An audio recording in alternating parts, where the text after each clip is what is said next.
लंका विजय के पश्चात भगवान श्री राम पूरे परिकर के सहित अयोध्या पधारे और श्री रघुनाथ जी का दिव्य भव्य राज्याभिषेक महोत्सव संपन्न हुआ, राज तिलक महोत्सव संपन्न हुआ। प्रथम तिलक वशिष्ठ मुनि कीना, पुनि सब विप्रन आयुष दीना।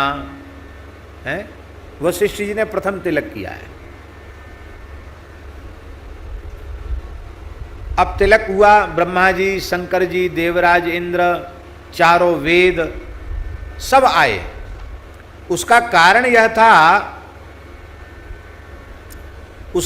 यह था कि जब तक रावण वध न हो जाए तब तक देवता प्रत्यक्ष राम जी की स्तुति करने नहीं आ सकते थे। क्यों नहीं आ सकते थे?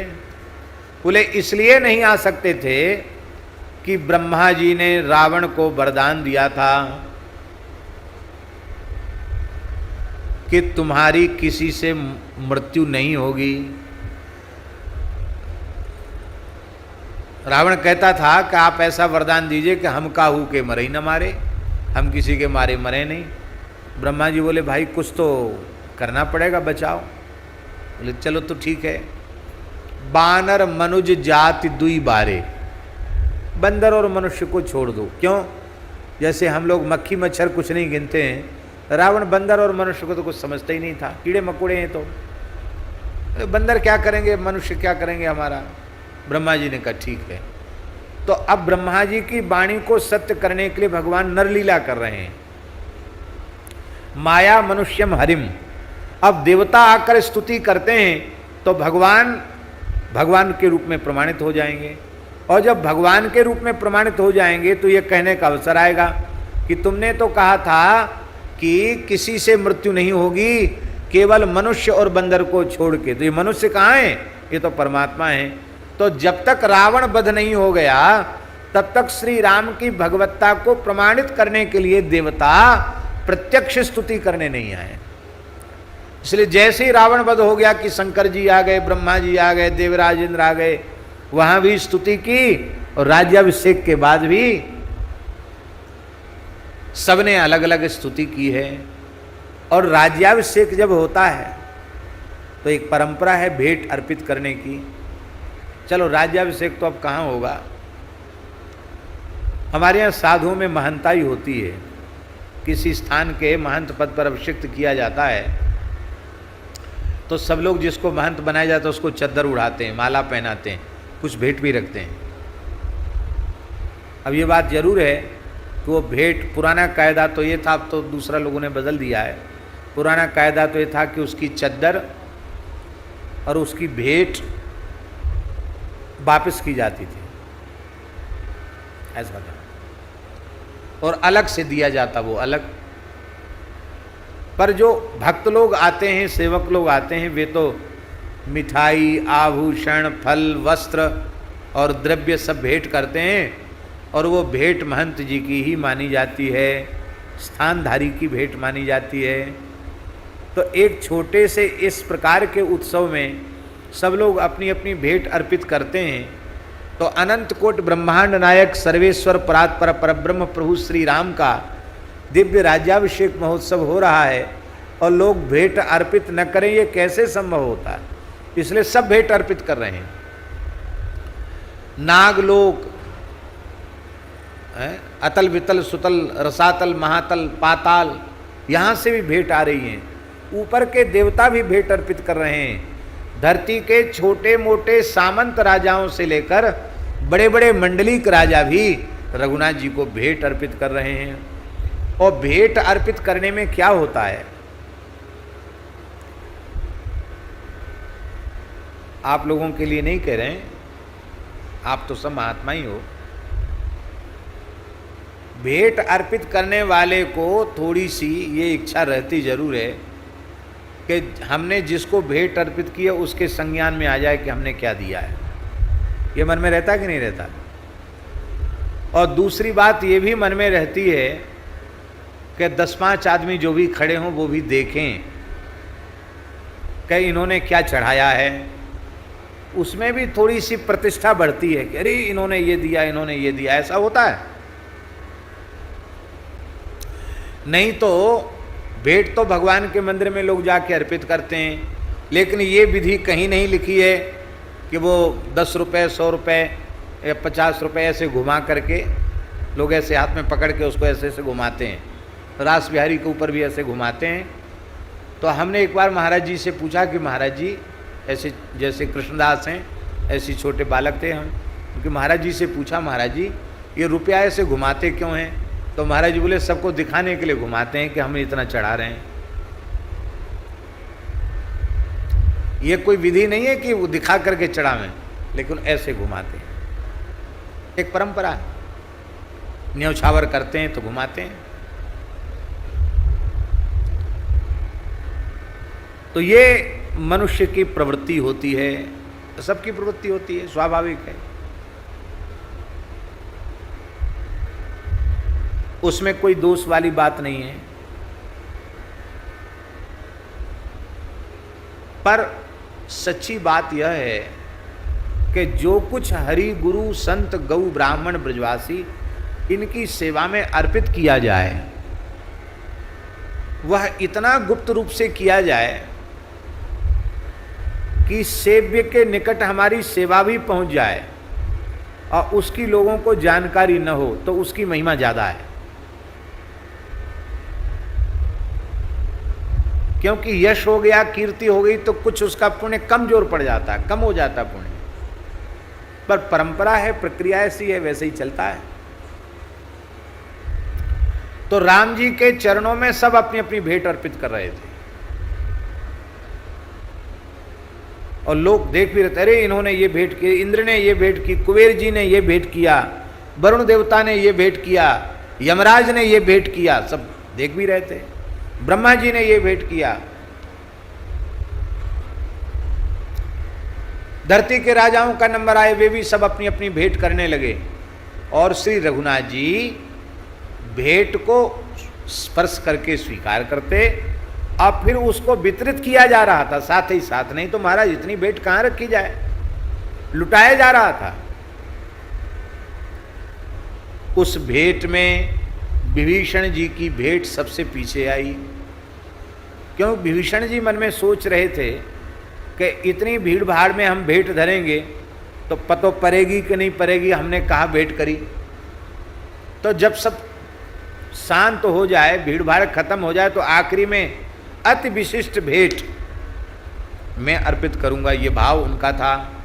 तो सबकी भेंट आने के बाद विभीषण जी उठे और सब लोग बार बार विभीषण जी को देख भी रहे थे कि अरे जिनको भगवान ने लंकेश बना दिया है, वो विभीषण जी चुपचाप बैठे हैं। लोग देख भी रहे थे कि ये उठते क्यों नहीं है, ये राम जी को कुछ भेंट क्यों नहीं करते हैं।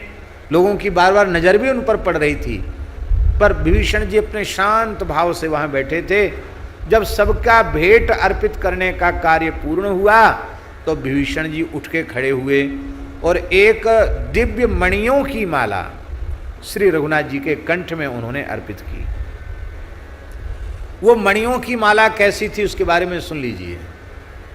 दशग्रीव रावण ने जब त्रिलोक विजय किया, तीनों लोकों पर विजय उसने जब प्राप्त की, स्वर्गादि लोक, नीचे के पाताल आदि लोक, तो जहां उसको जिस लोक में सबसे श्रेष्ठ मणि सुनने में आई, उस मणि को वहां से छीन लाया।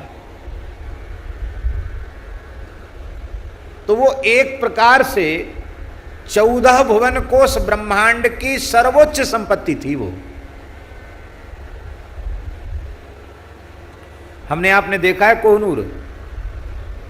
देखा नहीं है, सुना है। पर इस देश का तो सबसे मूल्यवान रत्न वही था जो वहां चला गया, अंग्रेज ले गए। अब एक देश का एक इतना मूल्यवान रत्न हो सकता है, तो 14 लोकों के सबसे श्रेष्ठ मूल्यवान रत्न रावण लेके आया, तो आप विचार कर सकते हैं कैसी मणिमाला होगी। उसकी कीमत लगाई नहीं जा सकती थी।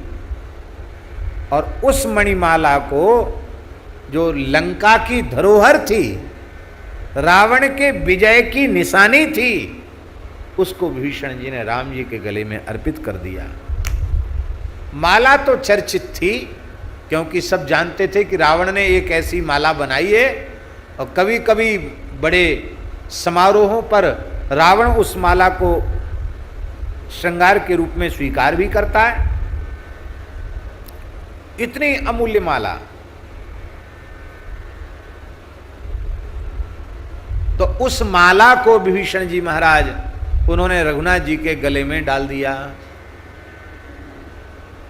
और एक बड़ी मीठी बात, विभीषण जी ने गले में माला डाली और मन ही मन एक भाव किया कि राम जी तो चाहे जितनी मूल्यवान वस्तु हो, जो भी भेंट में आती है वो बांटी देते हैं, दे ही देते हैं, या तो देने वाले को ही प्रसाद रूप में वापस कर देते हैं, छू कर लो।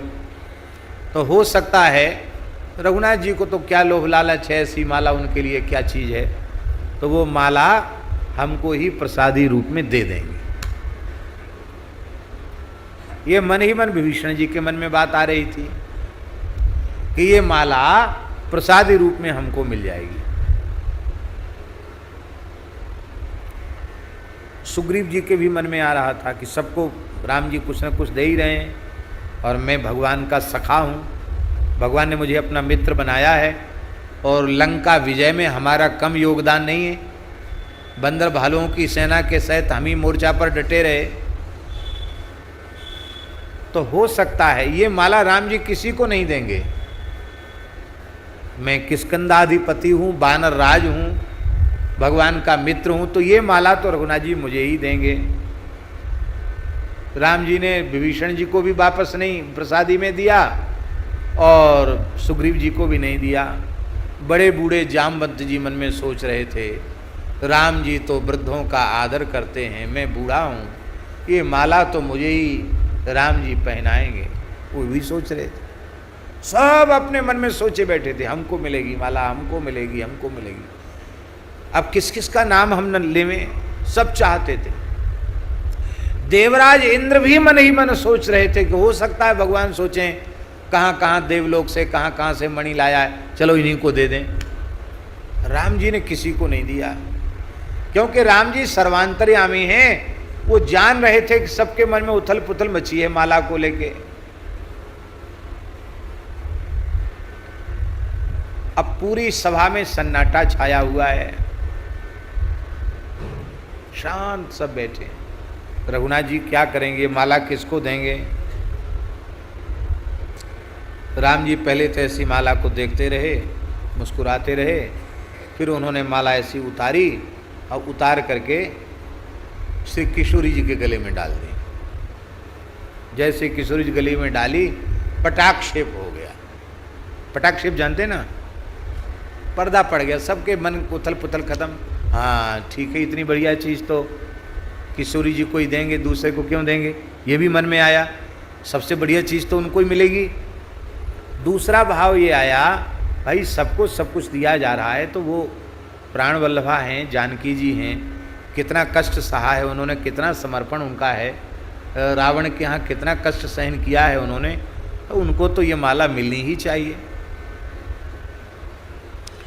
पर श्री किशोरी जी वो तो रघुनाथ जी के मन की जानने वाली हैं। क्या है गिरधर शास्त्री जी, सिय पिय हैं? हाँ, पिय ही की सिय जान निहारी, मन मुदरी मन मुदित उतारी। हैं? केवट को राम जी कुछ देना चाहते थे, तो किशोरी जी ने तुरंत मुद्रिका उतार करके दे दी, क्योंकि रघुनाथ जी के मन की जानती हैं। तो किशोरी जी ये क्यों मन की जानती हैं? क्योंकि आत्मा तु जानकी तस्य, श्री रघुनाथ जी की आत्मा श्री जानकी जी है। वो आत्मा से क्या छिपा हुआ है, तो किशोरी जी जानती हैं कि राम जी के ऊपर कोई भेदभाव का आरोप न लगावे कि उसको ज़्यादा चाहते हैं, उसको कम चाहते हैं, इसलिए ये माला हमको दी गई है। ये किशोरी जी जानती हैं। पर रघुनाथ जी का संकेत तो कुछ दूसरा ही है। ये बात किशोरी जी अच्छी प्रकार से जानती थी। तो किशोरी जी ने माला को देखा धारण तो उनके कंठ में थी ही, पुनः माला उतारी, उतार करके एक एक मणि का, उसके सौंदर्य को, मणियों को किशोरी जी देखने लगी। और उस सभा में केवल हनुमान जी ऐसे कि जिनका ध्यान केवल युगल सरकार के चरण कमलों में ही था। उनका ध्यान किसने क्या भेंट अर्पित की, किसको क्या प्रसादी में मिला, कौन ने क्या दिया, किसने क्या लिया, उनको कोई प्रयोजन नहीं था। वो तो केवल चरणों पर उनकी दृष्टि थी, धीरे धीरे चरण दबा रहे थे। राम जी के मन की बात किशोरी जी जानती हैं। उन्होंने पहले तो माला को अपने करकमल में घुमाया और फिर माला को हनुमान जी के गले में डाल दिया। अब हनुमान जी के गले में माला डाली, अब राम जी तो मुक्त हो गए कि नहीं? राम जी के ऊपर तो कोई भेदभाव नहीं लगाएगा, भेदभाव का आरोप नहीं लगाएगा। और जानकी जी ने हनुमान जी को माला दे दी, इससे बहुत प्रसन्नता की लहर दौड़ गई। बोले देखो, जानकी जी यदि रखे रहती माला तो शायद उतनी अच्छी बात नहीं होती, लेकिन किशोरी जी ने हनुमान जी को माला अर्पित करनी ही चाहिए। क्यों? ये 1200 किलोमीटर 100 योजन का समुद्र लांघ कर पहली बार लंका में किशोरी जी से संवाद करने वाले हनुमान जी ही हैं। हनुमान जी न होते तो सीता जी की खोज खबर कौन देता? इसलिए हनुमान जी का बहुत योगदान है। रावण विजय की सूचना भी हनुमान जी ने दी है, रावण वध की सूचना भी हनुमान जी ने दी है, लंका विजय की सूचना भी दी है। इसलिए किशोरी जी बहुत अधिक उपकृत हैं हनुमान जी के प्रति, इसलिए हनुमान जी को तो ये माला मिलनी ही चाहिए। और श्री किशोरी जी ने अपने लाडले प्यारे दुलारे पुत्र के रूप में हनुमान जी को स्वीकार किया है, तो मैया की प्रिय वस्तु तो बेटा को ही मिलेगी। सबने कहा बिल्कुल ठीक किया, जानकी जी ने ठीक किया। पर हनुमान जी किशोरी जी और रघुनाथ जी के भी मन की जानने वाले हैं। बोलो भक्तवत्सल भगवान की जय। ये है प्रेम। प्रेमी अपने प्रेमास्पद के मर्म को जानता है, उसमें बाबा पढ़वे लिखवे की जरूरत ना है। हाँ, केवट की जात कछु वेद ना पढ़ाई हो, केवट की जात वेद नहीं पढ़ाऊं, पर वो केवट कहता है कि मांगी नाव न केवट आना, कहे तुम्हार मरम में जाना। लो, बड़े बड़े ऋषि मुनि नहीं कह सकते, ब्रह्मादि देवता नहीं कह सकते राम जी हम तुम्हारा मर्म जानते हैं। केवट ने कहा हम तुम्हारा मर्म जानते हैं। और ब्रज के ग्वारिया, तेरे मन की हम जानी, एक रसिया में गाते ना, गहरे कर यार अमल पानी, गहरे कर यही में आवे तेरे मन की हम जानी। ब्रह्मा जी शंकर जी नहीं कहते तेरे मन की हम जानी, और ग्वारिया कह रहे हैं तेरे मन की हम जानी। ये क्यों जानी भाई? बोले श्री कृष्ण से प्रेम है, तो प्रेम जो होता है उसमें कुछ छिपा नहीं रह जाता है। हनुमान जी जानते हैं कि जिस सभा में, बहुत ध्यान से सुने, जिस सभा में साक्षात श्री सीताराम जी विराजमान हो, उस सभा में लोग सरकार की ओर न देखकर माला का मूल्यांकन कर रहे हैं, माला की ओर देख रहे हैं। इसका मतलब है इनकी दृष्टि में युगल सरकार का महत्व कम है, इस रत्न का महत्व, धन का महत्व अधिक है। और ये बात बिल्कुल पक्की और सच्ची है। हमारी दृष्टि में जब तक धन का महत्व रहेगा तब तक प्रेम धन से हम वंचित रहे आवेंगे। प्रेम धन की प्राप्ति कोई करना चाहता है तो उसे संसार की मूल्यवान से मूल्यवान वस्तु के प्रति भी उदासीन रहना पड़ेगा।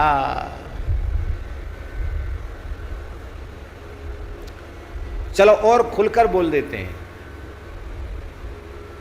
धन के प्रति और धनी मानियों के प्रति जब तक महत्व बुद्धि है तब तक विशुद्ध परमार्थ से साधक वंचित रहेगा। इसलिए महापुरुषों की दृष्टि में एक अरबपति खरबपति आदमी में और एक झाड़ू पोंछा करने वाले में अंतर नहीं होता है। वो सबको समान रूप से मुस्कुरा कर देखते हैं, सबके ऊपर कृपा करते हैं, सबका अनुग्रह, सबके ऊपर समान दया करते हैं। और हमने तो ये अनुभव किया है अपने पूज्य गुरुदेव भक्तमाली जी से कि बड़े से बड़े लोगों पर तो उनकी कृपा नहीं होती, और सामान्य लोगों पर कृपा हो जाती है। हमने देखा प्रत्यक्ष। एक केवट जाति का व्यक्ति, धीमर, धीमर जानते हैं ना, केवट मलाह, वो मंदिर में सेवा करता था। तो उसने आकर महाराज जी को कहा, झाड़ू पोंछा और बर्तन मांजना, पानी भरने की सेवा। उसने महाराज जी को कहा, महाराज मैं पढ़ो लिखो नहीं, मैंने मैं पढ़ा लिखा नहीं हूँ, पर आपकी दीक्षा लेना चाहता हूँ। महाराज बोले बहुत, क्यों दीक्षा लेना चाहता हूँ? बोले मैं, और उसने अपने भोलेपन से कहा कि हमने बहुत दिन हो गए, हमने मछलियाँ मारना छोड़ दिया, मैंने मछली मारना बंद कर दिया, न मैं मछली खाता हूँ न मछली मारता हूँ। महाराज मैंने मछलियाँ मारना बंद कर दो, और हम तो मंदिर में झाड़ू लगाऊँ, और आप हमें लायक समझो तो हमें दीक्षा दे दो।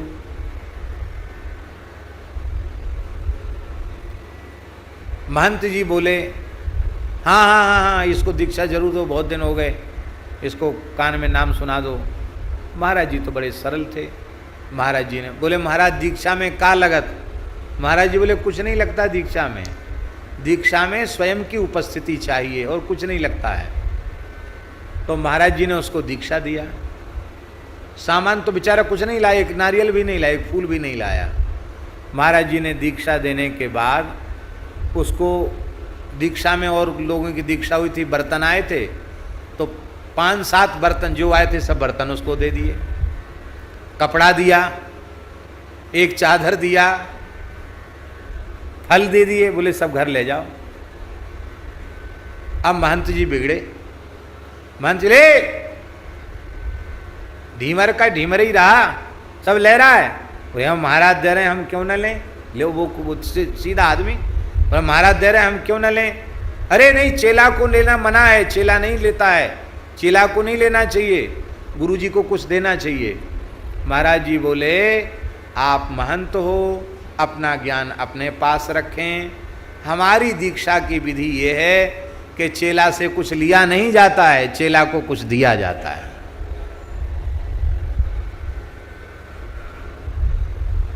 बोले भाई देखो ये बहुत कह रहे हैं तो कुछ तुम दे दो हमको। महाराज का दे, बोले 1 रुपया दे दो। 1 रुपया महाराज जी ने लिया उससे, और 1 रुपया लिया और 100-200 रुपए, उस बहुत पुरानी बात है, आज हम समझते हैं 30-35 साल पुरानी बात होगी। 100-200 रुपए दे दिया, कपड़ा लत्ता सब दे दिया। ये होते महापुरुषों के जीवन, ऐसे होते महात्मा। यहां ग्रामीण क्षेत्र के लोग महाराज जी के पास आते तो महाराज जी यहाँ स्थान में सुदामा कुटी में रुकाने के लिए नहीं बोलते। क्यों? बोले ये गरीब लोग हैं, ये बेचारे यहाँ रुकेंगे, सेवा कर नहीं पाएंगे, और साधुओं का खाएंगे, संत सेवी स्थान है, यहाँ तो सेवा करनी चाहिए, इस लायक ये है नहीं। तो दास को भेजते, कभी राम सेवक दास जी को भेजते। इस मोहल्ले में पुरानी कुछ धर्मशालाएँ हैं, उनमें उन गांव के लोगों को रुकाते और रसोई बना के महाराज जी तैयार करते, सवेरे खाने वे यहाँ आते और बनाते महाराज जी, और सबको खिलाकर एक पर्चा पे लिख के देते, आज यहाँ दर्शन करके आओ। महाराज धर्मशाला को कछु देने हैं? नहीं नहीं, उससे हमारी बात हो गई है, कुछ नहीं देना तुमको, तुम तो प्रेम से रहो, भोजन करो। अब वो 5 दिन 7 दिन वहाँ से गठरिया पुटरिया लेके वहाँ से आते, यहाँ रहते, और जब जाने लग जाते तो 1 रुपया 2 रुपया 5 रुपया 10 रुपया ये महाराज जी को भेंट अर्पित करते, और महाराज जी उनकी भेंट सिर से लगा के रखते। हम लोगों को भी कई बार थोड़ा खराब सा लगता है कि महाराज जी पैसा सिर से लगा रहे हैं, लेकिन वो बड़े प्रेम से सिर से लगा के रखते। और जब वो चले जाते तो महाराज जी कहते कि वहाँ का हिसाब बताओ, वहाँ कितना देना है, वहाँ कितना देना है। तो महाराज सावन भादों में बुंदेलखंड के लोग आते, 7-8 दिन खाने पीने के बाद भी 100-200 रुपये महाराज जी के पास भेंट नहीं आती, और महाराज जी धर्मशाला का भाड़ा चुकाने में 1000-2000 खर्च कर देते। 5-5 7-7 दिन रुकना है। हमने एक बार महाराज जी से कहा, महाराज जी ऐसा क्यों करते हैं? महाराज जी बोले, पंडित जी आपको पता नहीं है, हम तो इसे साधु सेवा ही मानते हैं। क्यों? कहते साधु किसको कहते हैं? भोले भाले सीधे साधे सरल निश्चल निष्कपट जो होते हैं वही तो साधु होते हैं। और साधु कहते किसको हैं? इन्हीं को साधु कहते हैं। तुम्हें पता नहीं है, इनको आने जाने का किराया जुटाना भी इनके लिए समस्या होती है। ये आने जाने का भाड़ा जुटा करके यहाँ तक आ गए, ये इनकी बहुत ऊंची बात है। तो इस प्रकार से ये महापुरुषों का जीवन, उनकी दृष्टि में ऐसा जीवन होता कब है? तब होता है जब केवल श्री ठाकुर जी के नाम रूप लीला का महत्व हमारी दृष्टि में होवे, भगवान और भगवान के जनों का महत्व होवे, बाकी लौकिक कोई पद प्रतिष्ठा ऐश्वर्य का महत्व हमारी नजर में ना होवे, तब ये हो सकता है। इसलिए भागवत जी का श्लोक है गोपाल जी, दरिद्र सेव युज्यन्ते साधव समदर्शिना। नारद जी कह रहे हैं महाराज 10वें स्कंद पूर्वार्ध में, नारद जी कह रहे हैं संतों की कृपा सब जीवों पर होती है, पर धनहीन पुरुषों में ही संत कृपा फलीभूत होती है, नारद जी कह रहे हैं। अच्छा एक बात बताओ, ईमानदारी से बताना, आप सामने बैठे हो इसलिए आपसे पूछ रहे हैं, आप कोई अमीर आदमी हो, सेठ साहूकार हो? कौन सा धंधा चल रहा है? कितने हजार बीघा तुम्हारे पास जमीन है? कौन सा धंधो चल रहा है? और ये बताओ कि कौन से ऊंचे पद पे हो? पर हम ये तो लौकिक चीज हो गई, पर हम आपसे पूछते हैं कि पूज्य बाबा के दरबार में, महाराज जी की सन्निधि में कैसे कैसे लोग नहीं आए होंगे? बड़े से बड़े राजनेता, बड़े से बड़े अधिकारी, बड़े से बड़े सेठ साहूकार, एक से एक बढ़कर लोग आए होंगे। लेकिन ईमानदारी से अपनी छाती पे हाथ धर के पूछो कि जो कृपा इन संतों की हमें मिली है, जो वात्सल्य हमें मिला है, क्या वो वात्सल्य किसी बड़े से बड़े व्यक्ति के भाग्य में है? ये है नारद जी की वाणी, दरिद्र सेव युज्यन्ते साधव समदर्शिना। उन पर विशेष कृपा होती। तो राम जी के स्वरूप की महिमा, उनके नाम की महिमा, उनके प्रेम की महिमा को हनुमान जी सबके सामने उजागर करना चाहते हैं। क्यों उजागर करना चाहते हैं? राम जी की इच्छा है कि ये उपदेश हनुमान जी के द्वारा प्राप्त हो।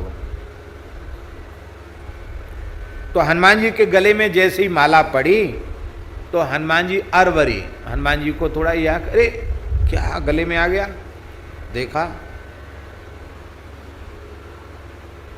लोगों ने कहा देखते क्या हो, राम जी ने माला पहनाई। अच्छा, उन्होंने ऐसे उतारा माला, एक एक माला का मणियां देखने लगे, मणि देखने लगे, सहज जैसे कोई कपि लीला करे, कपि लीला के समान हनुमान जी देखने लगे एक एक मणिका को। पूरी माला देखी एक बार, फिर द्वारा देखने लगे। अब वो मणियां बहुत कठोर होती हैं, वज्रमणि मणि, पर हनुमान जी के वज्र तुल्य दांत, ये हम कहना चाहते हैं। तो हनुमान जी ने उस माला को चट से तोड़ा और तोड़ के ऐसे ऐसे किया, वो कहाँ दबे, दांत से कड़क किया, कड़क करके दांत टुकड़ा कर दिया मणि का और उसको बिखेर दिया जमीन पे। फिर देखने लगे क्या है इसमें।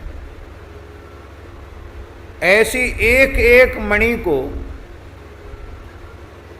अपने वज्रतुल्य दांत से बड़ी जोर की आवाज करके कड़क करके तोड़ दें और तोड़ के फिर उसको जमीन पर डालकर फिर देखें, ऐसे घुमावे फिरावे क्या हो रहा है। अब लोगों को बड़ा बुरा लग रहा था, बहुत से लोग तो हंस भी रहे थे हनुमान जी के इस नाटक पर, और सबसे ज़्यादा पीड़ा विभीषण जी को हो रही थी कि किसी के काम नहीं आई और इस अमूल्य वस्तु को हमारे सामने ही नष्ट किया जा रहा है। वो विभीषण जी को बड़ी पीड़ा थी। तो श्री विभीषण जी महाराज से रहा नहीं गया, उन्होंने देखा कि ये तो एक एक करके सारे मणि ही तोड़ देंगे, कुछ भी नहीं बचेगा माला में। तब सहन नहीं हुआ विभीषण जी को। विभीषण जी महाराज सामने आ गए, बोले हनुमान जी महाराज थोड़ा हमारी भी सुन लें, ये सामान्य माला नहीं है, ऐसी है ऐसी है ऐसी है। कितना पराक्रम पूर्वक हमारे अग्रज लंकेश रावण ने इसको इकट्ठा किया और हमने बड़ी कुशलता से इसको राम जी के योग्य बनवाया है, हैं? और आप इस माला को इस तरह से नष्ट कर रहे हो। एक कहावत है, बंदर कहा जाने अदरक को स्वाद। तो आप इसकी महिमा नहीं समझते,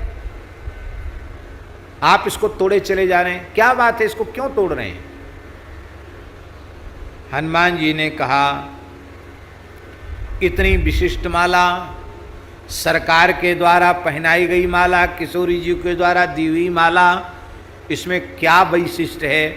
मैं इसको देख रहा था, मैं देख रहा था कि इसमें रघुनाथ जी का नाम है कि नहीं, इसमें उनका स्वरूप है कि नहीं, पर इसमें न तो श्री सीताराम जी का नाम दिखाई पड़ रहा है, ना ही उनका युगल सरकार का मंगलमय स्वरूप दिखाई पड़ रहा है। तो संसार की नहीं, अनंत ब्रह्मांडों की चाहे जितनी मूल्यवान अमूल्य वस्तु ही क्यों ना हो, यदि उसमें हमारे युगल सरकार का नाम रूप लीला नहीं है तो मेरे लिए वो 2 कौड़ी की भी नहीं है, फूटी कौड़ी के समान भी नहीं है। तो तोड़ क्यों रहे हो? बोले तोड़ हम इसलिए रहे हैं कि शायद बाहर से न दिखाई भीतर हो, पर तोड़ने से भीतर भी नहीं कुछ समझ में आता। इसलिए जिस चीज में राम नाम नहीं है, युगल सरकार की झांकी ने, उसको तो तोड़ ही देना चाहिए। उसका क्या मतलब उस चीज का? इतना सुनकर श्री विभीषण जी को आवेश हो गया और विभीषण जी बोले महाराज आप कह तो रहे हो, लेकिन इतने विशाल काय देह को ढो रहे हो, इसमें कभी खोज के देखा कि इसमें राम नाम, इसमें नाम रूप है क्या? बोले हाँ इसमें तो है। यदि इसमें रोम रोम में नाम न होता, युगल सरकार रोम रोम में बसे न होते, तो मैं इसे ढोता ही नहीं। हाँ, बात ही बात करस बढ़े आई, बात बात बढ़ जाती है। विभीषण जी ने कहा भाई कहने को तो सभी लोग कह देते हैं। तब हनुमान जी ने श्री राम जय जय राम की गर्जना की और अपनी त्वचा को चीर दिया। मस्तक से लेके चरण तक की सारी त्वचा चीर दी। और जैसे ही त्वचा चीरी, चरण से लेके रोम रोम में सारे श्रीअंग में युगल नाम श्री सीताराम श्री सीताराम श्री सीताराम, पूरे श्रीअंग में राम नाम लिखा था। और जैसे ही हनुमान जी ने अपने वक्षस्थल को खोला तो सिंहासनासीन श्री सीताराम जी महाराज का दर्शन हो गया। अब तो सब हनुमान जी के चरणों में पड़ गए। तो ये वज्रदष्ट हनुमान जी महाराज, वज्र के समान हनुमान जी के दांत हैं, जिनसे उस मणि को तोड़ दिया। इसी लीला को श्री प्रियादास जी महाराज इस लीला का वर्णन भक्तमाल की टीका में कर रहे हैं।